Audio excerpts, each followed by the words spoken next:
Hi, good morning to Friday morning webinars, the vehicular version. I was telling somebody that I was doing this today and they said, call it a carbonar. So welcome to Friday morning carbonar. Maybe it'll be a new online trend. I'm on my way to an audition, but we've canceled several of these webinars recently because I have been on auditions or sets and things. And so I didn't want to cancel today. So I've pulled the car over because this would be very unsafe driving. And I thought I'd give a carbonar. So there was a question on the quad, one of the questions about like what webinar topics to do, which was what's your routine, your audition routine, which I thought was interesting. And seeing as I'm in the midst of it, like you can see my suit there in the back and everything, I thought I would do audition routine. And I've had this is my fourth one this week, so there's been a lot of them. So what do you do to prepare for your audition? Well, obviously there's about 19 other webinars on that and essays and things, and how you prepare for your audition is, actually, I think I've said this before, but when I get an audition in my inbox, and I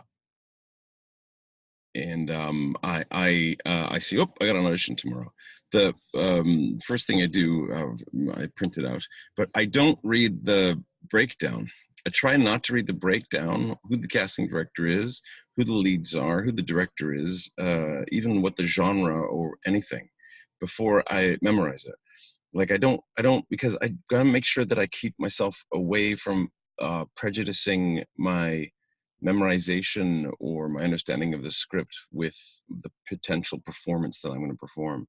So I'm actually kind of obsessively weird about, I print the script out and then I just start memorizing it like rote, you know. I should probably show you some examples. There's probably some in the car, if not today's, where I break the script down into mega threes. Like I really cut it down into threes. Like I'll draw 8 lines across the pages and stuff to make sure that it's very strictly into 3 patterns, because it's so much easier to memorize when you go this line, then this line, this line, then this line, then this line. And so that's a memorization thing. I don't really want to get into that today, but and then I take the lines and I go for a walk. I'm doing the dishes. I'm pacing back and forward. I'm, walking the dog. I'll be doing gardening or something outside in order to keep my brain occupied while I'm very slowly ingesting the dialogue. And the slower you work on your dialogue, the Jamaican style, non-Italian style, the pop, pop, pop, pop, pop, the slower you memorize. And the more time you take to saturate yourself in the dialogue, the better you know it, and the less work you have to do later on. And the whole objective of this is to not be thinking when you're in front of the camera. So then I go back and then I go, okay, what is this thing that I've just memorized? I've probably memorized at like 60%. Then I sit down and then I go, oh, it's a comedy. It's a half hour. That's what I'm doing today. Half-hour comedy. It's a Saturday Night Live spin-off thing, which is kind of cool. Or we're in a Hallmark movie, or we're in a sort of gritty sci-fi drama or whatever it is. And you go through the script and you go, okay, so that's the genre. And then then my businessman comes in, like, who's directing this? Oh, that's Terry Ingram. That's great. He's a friend of mine. And, or I've done this before, and who's the casting director and all that kind of stuff. And then I start thinking about it. And then I read the breakdown, and then I read the storyline. And then inevitably I go to deadline.com or Hollywood Reporter or Variety or something if I don't know what the show is about. And I study, like it's a pilot today. So you want to know who's involved, who's producing it, what's the style of it, what is going on, what are they looking for, So I do all my homework, and then I break the script down, A over B equals B over A, COR, ARC, 3-act structures, and I go through the whole thing. I must have one right close by. Hang on a second. Not that great. This is good.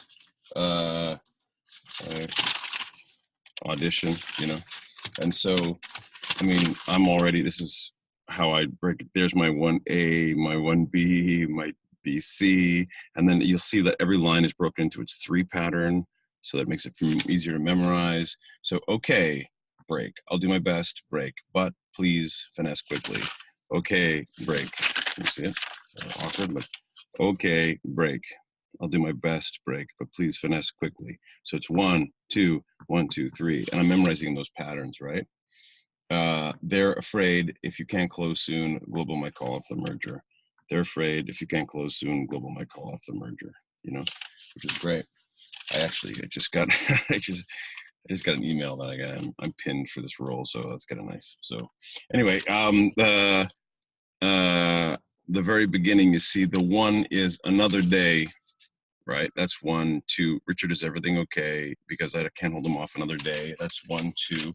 And then 3 is my holding off powers have been stretched thin as it is. And then I break into my last 3. They're afraid if you can't close soon, global might call off the merger. So that was a very difficult little paragraph. So I'm breaking 1, 2, 3, 1, 2, 3, 1, 2, 3, and I'm finding the patterns so to make it sound like, you know, humanity. Then I run it over and over and over and over and over and over and over and over and over and over and over and over and over. In my head, I just run it. And then I go for a walk. I run it again. Then I run it with my wife, and then I run it and I run it. I'm never really acting it right all out, but I'm like thinking through the scene analysis while I'm just drilling the dialogue. Good. So the day of, I commute because I drive in from an island. So I don't know if you walk, bike, bus, drive in, or you live right next door to the studio. But however, whatever your morning process is going to be slightly different than mine. I always thought analysis before memorization was recommended. No, I don't agree with that, Bilal. I want to memorize. It's kind of like I memorize, even if I'm doing a feature film or the TV show that you're on, or you're doing a stage play. You know, I'm obsessive about scene analysis, obviously, but I memorize. I don't know what that sound is. I memorize flat and dead and by rote, and I'm kind of like half memorized before I go into the scene analysis. Then I break down the scene, because what I'm trying to do is to make sure that I'm not prejudicing my memorization with a stress or a beat or an emphasis or a way I'm reading the line. And it's a way of making sure that my brain doesn't go, oh, the line should be read this way, you know? And so I'm making sure that I'm more or less getting the lines in my head without any emphasis or melody yet. Then I go break down the script. Then I go back and I continue my memorization process. In memorizing, it is the way it is. Then you go back and do your scene analysis. In some ways, you then go, oh, I know what she's doing. She's doing this because I've already memorized the syllables. As opposed to I analyze it, and I analyze it slightly off. Then I come back, and when I'm memorizing it, it's the way it is, which is very different than it is the way it is. You know, so I memorize all the dialogue and all the syllables and stuff really specifically first, then go to my scene analysis, then come back, then I kind of go back and forward, to be fair. So the morning of, the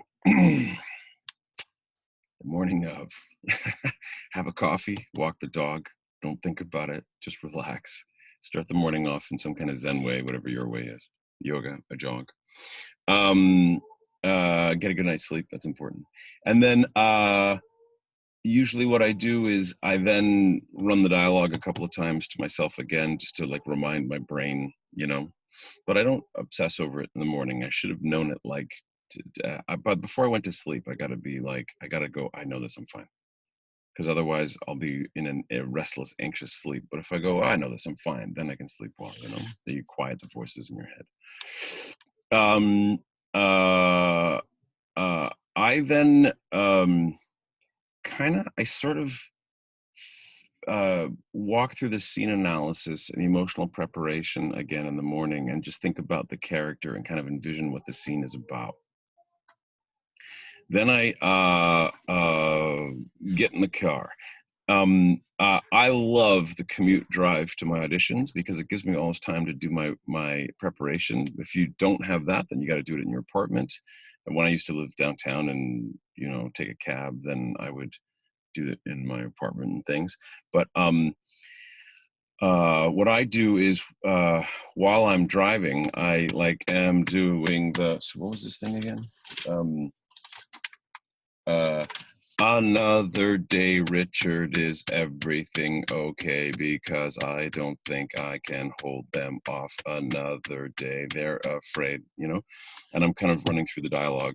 And then I start running through the dialogue a little more tempo. Another day, Richard, is everything okay? Because I'm not sure I can hold them off another day. My holding off powers have been stretched pretty thin as it is. I think they're afraid that if you can't close soon, the global might call off the merger. Then I go, oof, that line. So I go, so I go through that line. What is that line? They're afraid if you can't close soon. And so I just like focus on the one. There's no reason why I should go over and over and over the stuff that I know. I kind of just say that one line over and over again. Then as I'm driving, I go, I'm fine. I know the dialogue. I'll get this in a second. I'm not driving to my audition. I'm driving to my audition buddy. And I never, ever, never, ever, never, ever go to an audition without an audition buddy. And Leslie Appleton's been my wife's audition buddy, but I never, ever, ever, and she loves working with you. She's like, oh, Leslie's not available. So if my audition today, my audition's at 12:15, I'm meeting my audition buddy at 11 o'clock. And whatever, go to that cafe or something or whatever. And so I know in my mind it's cool. I'm relaxed because I still am going to drill it for another hour with somebody. It doesn't matter if it's 9 pages or 2 pages. You know, I mean, if it's 2 pages, I might meet my audition buddy half an hour before. But so I'm meeting Peter at 11 o'clock today. So then what I do is as I'm driving in, I do these big vocal warm-ups. And you should do vocal warm-ups. You need to have a nice big, I don't know if you noticed, but I have a nice big open voice today and resonating, and also practice and open up and articulate your plosive consonants and things and get your mouth moving. It's not because you need to sound Shakespearean, although there is a misunderstanding in most actors that mumbling is natural. Whereas the true human species, when they're needing to communicate something that's important, they get very, very clear. We know that. You've heard that in my classes, right? Like, you know, if you're yelling out to the paramedic where your kid is, you don't mumble. You're pretty clear about, my son is over here, you know, give me back my son, like from Ransom. When you're trying to make your point, you get really clear. So, you know, I'm not going, another day, Richard, is everything okay? It's like, another day, Richard, is everything okay? And you got to be nice and clear and connected, because the microphone needs you to be nice and clear. The audience needs to understand what you're saying. They're audiences, right? They're listening to the audio. But that's not actually, that's the secondary, because so you mumble your way through it. It's you don't want to be stuck in your head. This whole thing, again, is about not thinking in front of camera so that you can surrender. And if your voice is caught in your throat this morning, or if you just, you know, you're having that, you know, those days where you're just trying to talk and you can't get out of your gullet, then you're going to be in your head. Like literally the energy can't get out. The vocal energy can't get out. So it goes back into your head. So in order to make sure that you're not self-conscious, you got to make sure that you're outer oriented. And the way to do that is make sure you're clear. So I'm driving and I'm doing, I'm doing my big in breath, out breath. There's the total vocal. We're going to re-record it, but there's a vocal warm-up class on the campus. And breathing in and breathing out and haws and hoos. And the big, oh, wow, I have a nice big open voice today. The big hoos are really useful. So breathing in 5 and then out, oh, and oh, whoa, whoa, whoa, whoa, whoa, and those kind of things. Then what I do, which is a very particular Matthewism, but take it or leave it, but it really is great for me, is I then choose music that befits my character. The night before, I make a little note to myself, like, this guy definitely listens to 9 Inch Nails. This guy definitely listens to Brahms concertos. this person would listen to like really empowering, like, uh, trumpets kind of music, like symphonic, or this person would listen to, so the guy today is like this cheesy orthodontist, so he definitely listens to like Muzak. So I'm going to listen to Sade, smooth operator, like that's what he would listen to. And I make it like an assumption about the character. I go, this is the kind of music they'd listen to. Stick that in the deck, or on your iPod or whatever it is, or if it's like classical music, I hit CBC radio. And then what I do is I start doing my vocal warm up to that music. And I'm vocally warming up to that music. And then I start singing the music. And then I break into, this guy wouldn't have been that, but I break into the dialogue. And I run the dialogue like it's a musical. Another day, Richard, is everything okay? Because I can't hold him off another day. And I actually sing all my dialogue as a musical. And it sounds insane, but you have to, it really helps your memorization. It kind of blows up whatever melodic preconception or line readings that you may have accidentally made. It warms up your voice, and it's fun. So you're kind of like getting yourself into a character in an odd musical way. So that's I don't usually tell people that I do that. So I think I do maybe in my audition class. But anyway, there you go. That's part of my warm up process. It'd be great if you guys, or once I post this, like people on the quad talk about their quirky kind of like, this is my audition thing. Actually, I got to pause and talk about something. In the old days, my audition warm-ups were all about my headspace, like my routine. Like I'd have to have like, I'm going to exaggerate, but like I had to have that kind of coffee from this coffee shop, and I'd have to eat 2 bags of peanut M&Ms, and then I'd have to jog, and it was all like, it was superstition. And I'm not talking about superstition because that's just bullshit. And that's you and your headspace. But what, in a negative way, like you're like, because you don't know your work, you should be able to go, oh crap, I had an audition, I'm just coming from set, boom, go hit it. It could be I'm having a terrible day and I just had a horrible business meeting or whatever, and boom, you still go to your audition, you're great. And some days it's sunny and beautiful, boom, you still go to your audition. So it's not about superstition. It's about getting yourself in the right place for your character and for you, right? So you see the line? There's a line there. It's a fuzzy line. But like if I don't have coffee from this coffee shop and that barista, then I will have a bad audition, is superstition. But I know what's good for me physically after years of doing it is to have a nice big fat coffee early in the morning and then stay off the coffee, drink tea, and have an apple, because that opens up my voice and relaxes me, and then I'm in a good awake place. If I have too much coffee before an audition, I get anxious and it plays against my energy. So those are 2 different things. It's not superstition versus practical understanding of self. Does everyone get that? Good nods. Where was I? I'm singing. Right, and then I have to do plosive consonant warm up. So again, that stuff's on the. But I'm driving my car and I'm going rit, rat, rut, route, rote, root, right, treating, trating, tratting, trouting. Rit-tit-tit-tit, rat-tit-tat-tat. I'm doing all this kind of stuff with my diction plosives. It's all on the vocal warm-up. There's a whole book. I wrote an entire book on voice and diction warm-up, and the entire book is only on the campus. So find it. It's on there. It's all vocal warm-ups, and eventually it's for me the that's the vowels. My vowels are nice and open and resonating. Then it's the lips and the mouth, and so those are the plosives. Plosives are P, D, K, Pada, Kada, G, P, D, K, T, and then kind of R. R is not really quite a plosive, but they're the P, Da, T, Ra, K, Ga plosive. It's the consonants you make without any breath, right? It's plosives. Whereas or the sounds you make with your breath, that's vowels. So I drive around, and I've actually timed it. Like I know that by the time I get off the Granville, the Lionsgate Bridge to whatever studio I'm going to, I've already memorized everything. I've already sung my song, and I've already warmed up my voice. So at this point, I'm reading stuff. Stop, two-way, don't go. Mott Electric, the brighter ideas since 1930. Route 99. And I'm just start talking to myself in this crazy way.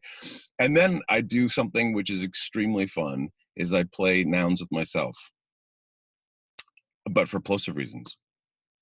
I go like pigeon catcher, powerhouse, peanut horse, Horseshoe Bay Park. And I'm like just letting my imagination go while I'm trying to warm up so I'm doing a plosive consonant noun exercise. That I'm doing all that shit. Then I get to the cafe, I meet my audition buddy, and then I sit down and then I walk through the whole process again. I say, let's run the dialogue once or twice, make sure the dialogue's okay, and just like fast and kind of like this. And then I go, okay. Then I talk to them about my concept of the character. Then I run it again. And then I say, if it's a good, like if it's a Leslie Appleton, you say to your buddy, any ideas? And Peter Grant's really good at it. Blake's really good at it. Like we were like 5 minutes before going into this audition. Was it this one? It was another audition this week. But like 5 minutes before I'm going to the audition, Peter and I were talking about it, and then Peter was like, "Well, she's like your child," and I went, "Oh my gosh, that's like I'm adopting my child. That's what the scene is."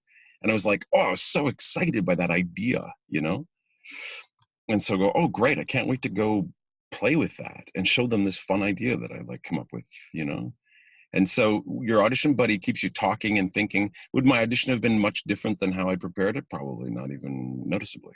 But for me, it gives me an excitement and an energy and things. I like to bring my buddy to the audition room. Walk up to the audition itself, check in, and your time, and then by then what do I need to run? There's sections of dialogue that are just messing my head because they're badly written and they don't go to my brain. And I want to drill those. Or I know this dialogue absolutely beyond belief, so let's just talk about the character. Or I'm so ready to go in, what I got to do is stop thinking and then just like have a fun conversation.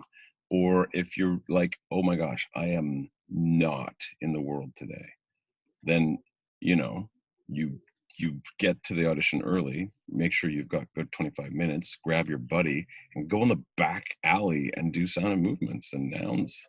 Like get yourself out of your head. Or I had an audition a couple weeks ago that was heavy emotional preparation. Like my daughter's been abducted and is missing kind of thing. I'm sobbing and crying, I brought Warren Ellis with me, and Warren and I sat there and I just was talking emotional imagery and emotional preparation over and over and over again. And then, hi, Matthew, come on in. And then you go, you just throw yourself off the bridge. And everything that you did, you give up, and you have no idea what's going to happen. And you surrender to it, and you let the great gods of acting just kind of show up, and whatever happens in front of the camera, and you throw away all of your ideas, One thing that I do also when I'm running my dialogue, when I'm driving, is I run all my dialogue without their dialogue. I can run all the dialogue like it's one big monologue. I think that's really helpful because it's reminding me my realizations and decisions as I do it. And the other thing is, at some point before, maybe it's with my audition buddy in the cafe, or maybe it's in the hallway before if I'm early or whatever. But I think through, where's the camera and where's the reader, just so I'm not like surprised by it. I go, right, so in this room, Candace Elzinga's on the left and the camera's on the right. And then you start going, actually, Candace is on the right, so the camera's on the left. So my other points here. So when it's a multiple person scene, who's talking?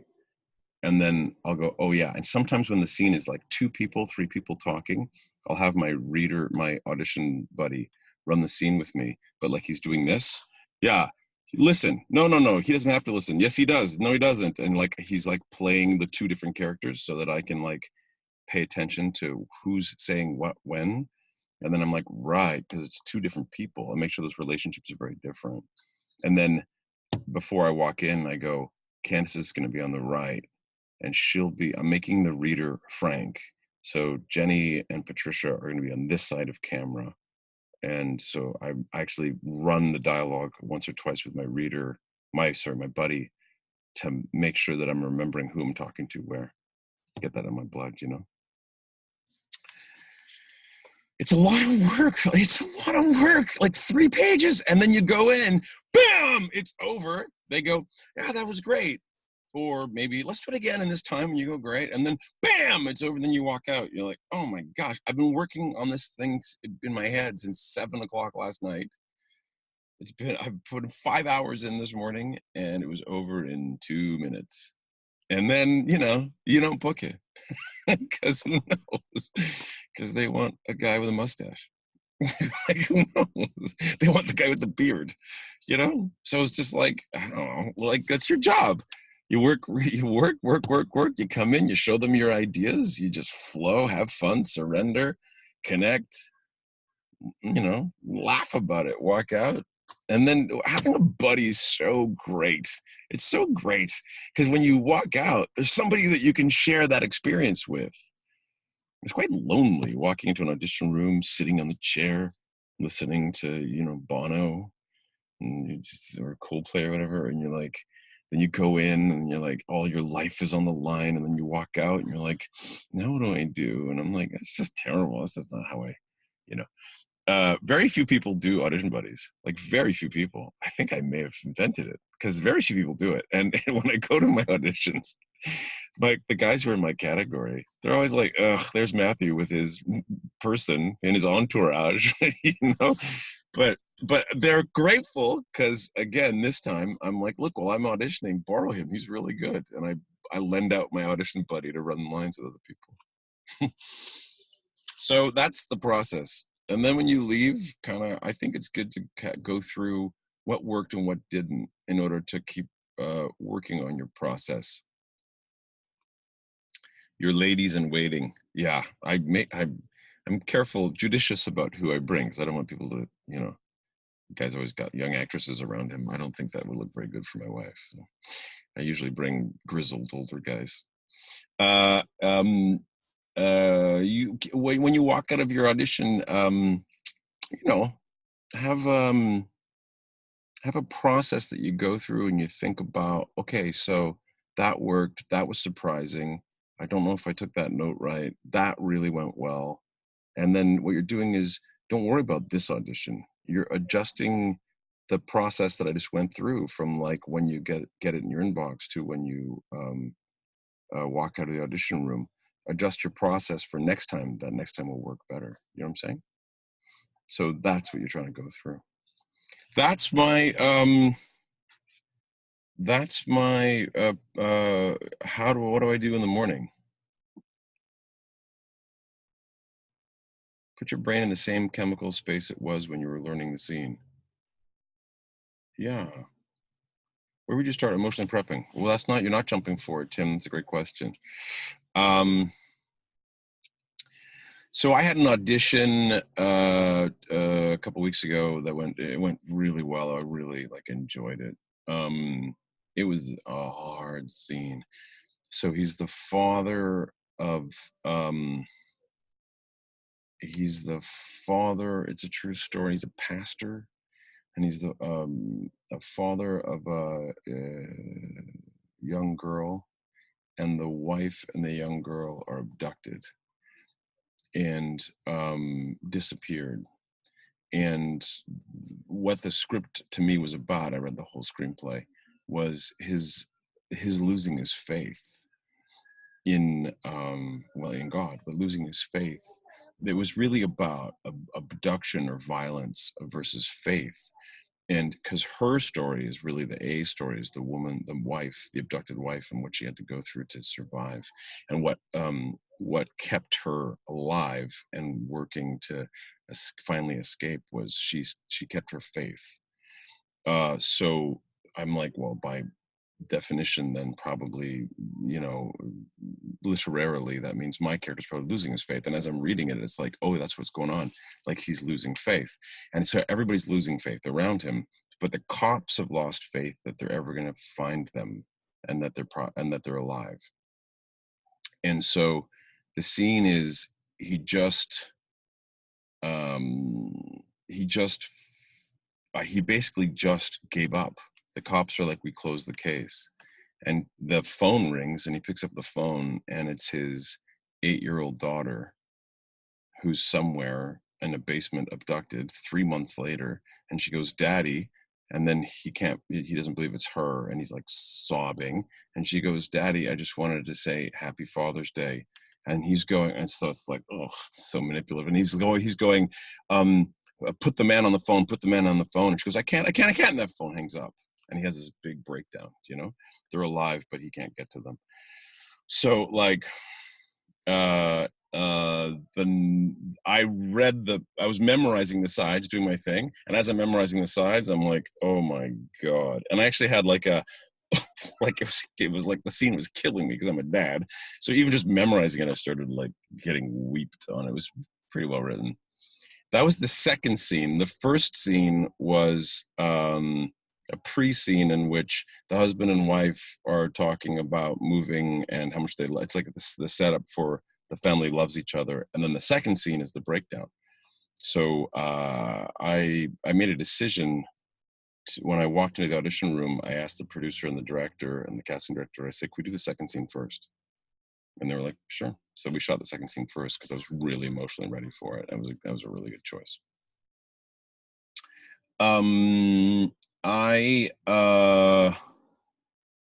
I started emotionally preparing the night before. I actually practiced the emotional preparation. You know, I'm a father and a loving husband, so it's not that difficult a scene for me to get into. I'm pretty much, but you know, I was finding my imagery and stuff. And the night before, I was like, I didn't go all the way or anything, but it was very close. Like I practiced it, and I was like, oh yeah, I got it. And then in the morning, literally from the shower on, like the emotional preparation was sitting inside of me. And so as I'm doing all my stuff, the vocal warm-ups and everything, the music was that I'm listening to that morning was like Beethoven violin concertos and stuff, things that my son plays because he's a violinist. And it's also like, you know, heart-wrenching. And then the imagery was coming to me and I was thinking about it, but I was really like, I knew that it was in me from the night before, and I held on to it until I got to meet Warren. And then in my hour with my audition buddy, we drilled the dialogue in 5 minutes. And then I was like, good, I've got this dialogue, and I don't need to talk about this dialogue ever again. And then it just became, what would it be like? What would it be like? And I had these long conversations with Warren about it. And then eventually it actually becomes, I'm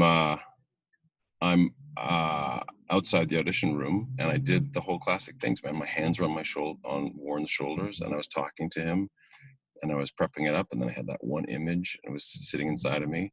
And then there was a point where I went, okay, this scene is so easy on me, and I got it. If I just need to surrender and let go. And so I walked in the audition room and made some jokes. And then I said, can we do the second scene first? They said, yes. And the casting director said, look, it's a big scene. You can take your time, go in the corner and emotionally prepare if you like. She actually gave us that, which was cool of her. And I went, no, I'm good. And I said, and then I actually vocalized my emotional prep. I said, Michelle and Ethan were in South Africa for 6 weeks once, and I was alone without them. And I spent the entire time on eggshells and broken glass because in South Africa, and then the casting director went, no, oh my God, don't say that. And I was like every 3 minutes, somebody's and then she was like, don't, oh my God. And the casting was like, don't even say that. That's horrible. And then I was like, all right, let's just go. And I was ready. It was just like sitting right there. So I actually vocalized my prep. And then I can't even remember the audition. It was so much fun. It was so good. But the whole scene becomes him not breaking down, because if he breaks down, he'll make his daughter afraid. So he's got to be strong for his daughter. And so he's like fighting to stay strong for his daughter.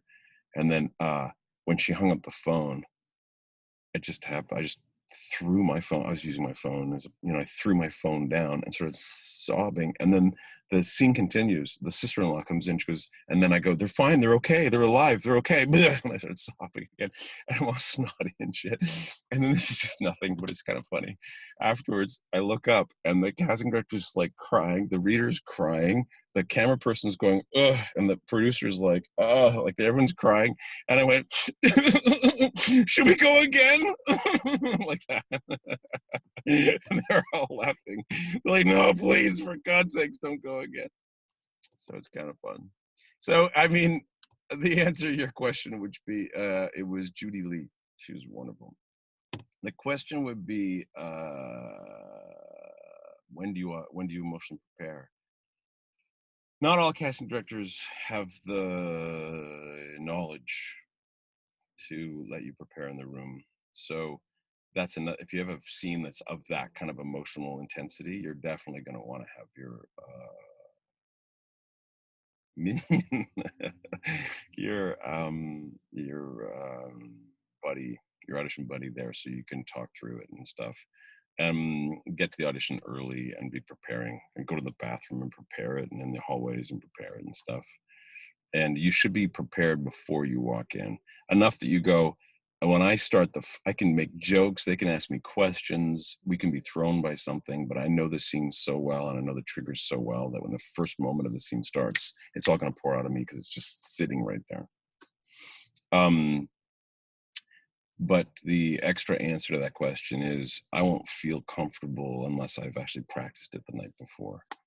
And there's a point where it's like, "Oh," and you go, "Okay, it's fine, it's fine." Like I'm fine, I got it. Like, you don't go full Greco-Roman the night before. It's like you just simply know that you could go full Greco-Roman if you had to. I hope that answers lots of your questions, and thank you for joining the Carbonar. Whoa! American movie this spring. One was title is being. I'm